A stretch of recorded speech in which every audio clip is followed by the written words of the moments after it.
Good morning students, स्वागत है आप सभी का हमारे नर्सिंग लर्निंग यूट्यूब चैनल पे। आज हम देखेंगे एम्स और नॉट सेट के कुछ special MCQs. First question, most common site of checking pulse in adults. First option है carotid, B radial, third temporal and fourth apical. And correct option है radial. Adults में हम पल्स कहाँ check करते हैं? Radial पे। Then second question, most common site of checking pulse in child. First option radial, second option apical, third option carotid and fourth option temporal. और child में हम पल्स कहाँ चेक करते हैं? Apical is the correct answer. Question number 3, ये image based question है।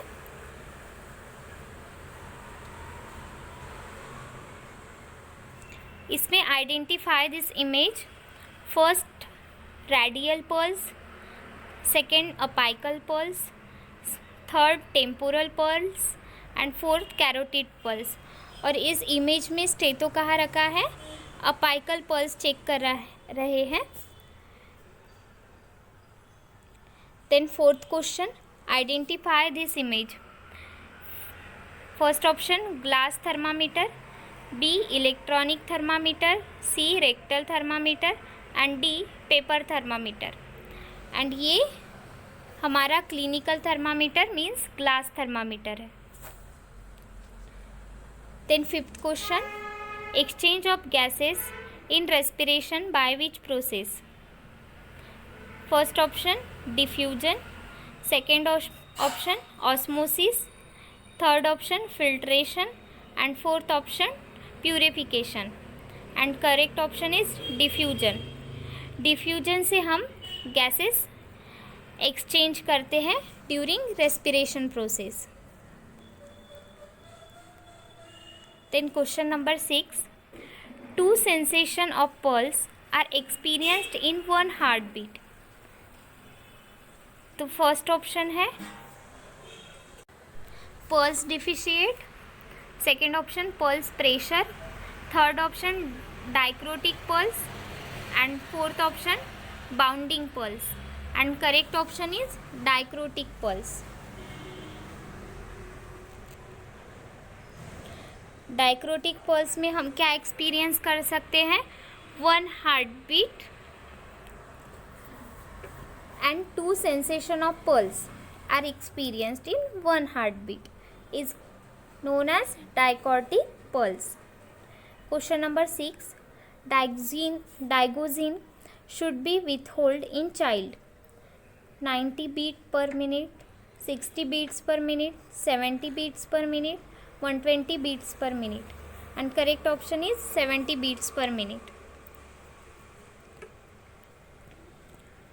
Eighth question, the cardiac patient temperature should not be taken by rectal route because it increase the heart rate, decrease the heart rate, decrease the heart rate and no effect on it heart.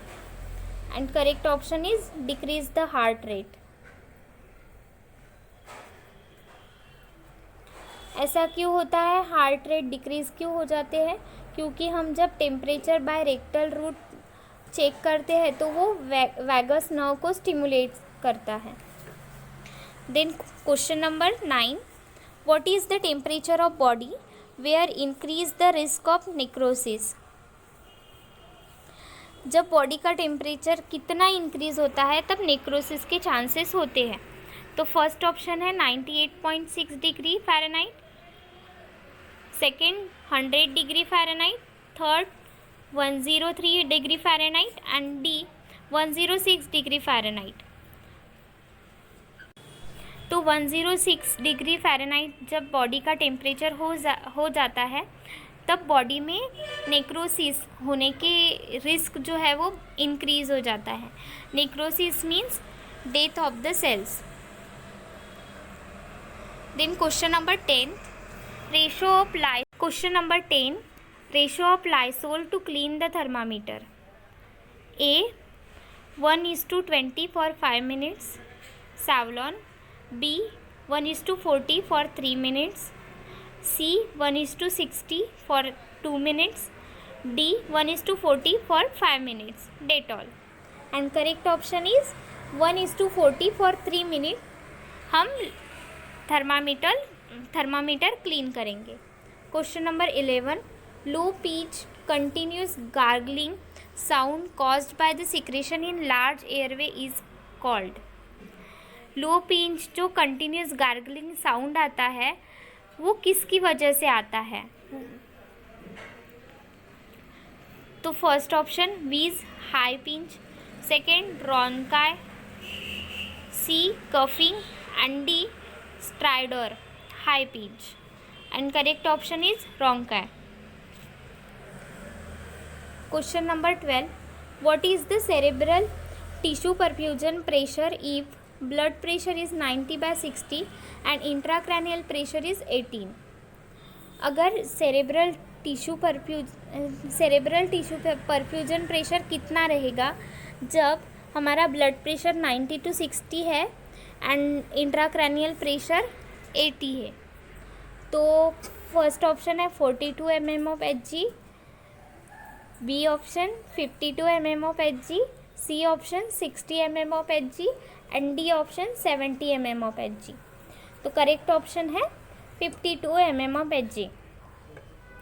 तो यहाँ तो direct answer दिया गया है, लेकिन हो सकता है वैल्यूज़ थोड़ी चेंज हो ब्लड प्रेशर और इंट्राक्रैनियल प्रेशर की.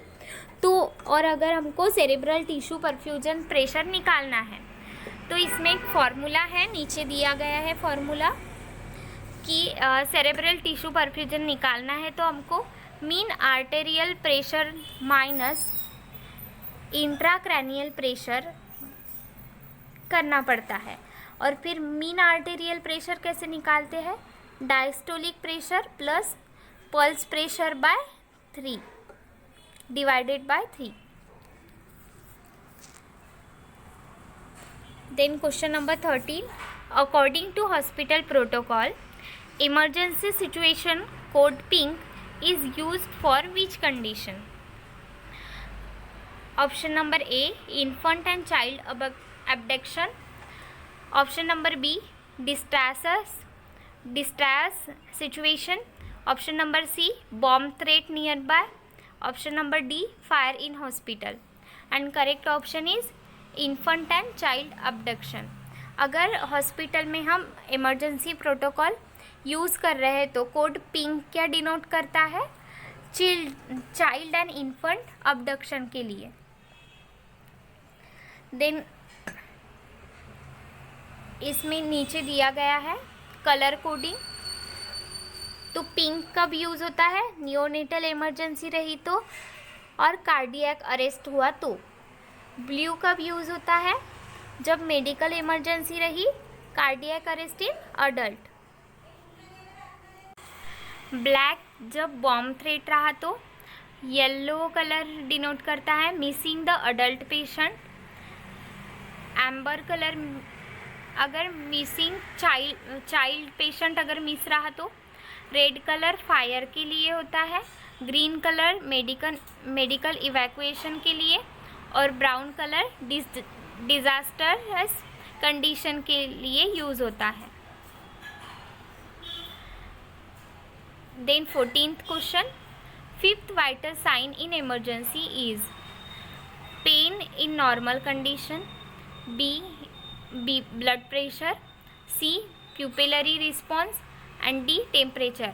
और फिफ्थ वाइटल साइन कौन सा है इमरजेंसी कंडीशन में? Pupillary response. Question number 15. Sequence of vital sign newborn में हम वाइटल साइन का सीक्वेंस कैसे लेते हैं? फर्स्ट ए है टीपीआर अडल्ट के लिए है, temperature pulse and respiration. Then B RPT means respiration pulse and temperature and D all of the above. And newborn में हम वाइटल साइन का सीक्वेंस कैसे चेक करेंगे? Firstly respiration, then pulse, then temperature. Then 16 question. Coarse rattling sound is also known as. Option A stridor, option B wheeze, option C rale and option D bruit. And correct option is rale. Coarse rattling sound जो होता है उसको और क्या बोलते हैं हम? Rail. Question number 17, when a nurse discontinue the cold spongin in the patient of hyperpyrexia. जब नर्स कब डिसकंटिन्यू करेंगे cold spongin in the patient? जब पेशेंट हाइपरपायरेक्सिया की कंडीशन में है, तो मीन्स अगर पेशेंट का टेम्परेचर, बॉडी टेम्परेचर बहुत ज़्यादा हाई है, हाइपरपायरेक्सिया है, ठीक है, और नर्स पेशेंट को कोल्ड स्पंजिंग दे रहे हैं, तो उन्हें कब स्टॉप करना है, डिसकंटिन्यू कब करना है कोल्ड स्पंजिंग? तो फर्स्ट ऑप्शन है temperature decrease less than 100 degree Fahrenheit, temperature decrease less than 101 degree Fahrenheit, temperature decrease 101.5 degree Fahrenheit, less than 102 degree Fahrenheit. And correct option is temperature decrease 101 degree Fahrenheit अगर हो रहा है तो cold spongin जो है वो discontinue कर देनी है हाइपरपायरेक्सिया की कंडीशन में। Then question number 18, which of the following is not a heat loss mechanism from the body? First conduction, second convection, C evaporation and D diffusion. So diffusion is the correct option, क्योंकि हमारे body में heat loss mechanism सिर्फ diffusion में नहीं होता, बाकी conduction, convection और evaporation में होता है heat loss. Then 19 question, cleaning of thermometer needs to be done in direction after taking temperature. जब हम थर्मामीटर क्लीन करते हैं तो उसकी डायरेक्शन कैसी होनी चाहिए? टेम्परेचर लेने के बाद, ये भी पॉइंट इम्पॉर्टेंट है कि टेम्परेचर लेने के पहले कैसे क्लीन करना है और टेम्परेचर लेने के बाद कैसे क्लीन करना है थर्मामीटर। तो फर्स्ट ऑप्शन है बल्ब टू स्टेम, ये टेम्परेचर लेने की पहले वाला क्लीनिंग प्रोसेस है, और B stem to bulb, C midway between stem to bulb, midway between stem and bulb to bulb. And correct option is stem to bulb हम thermometer clean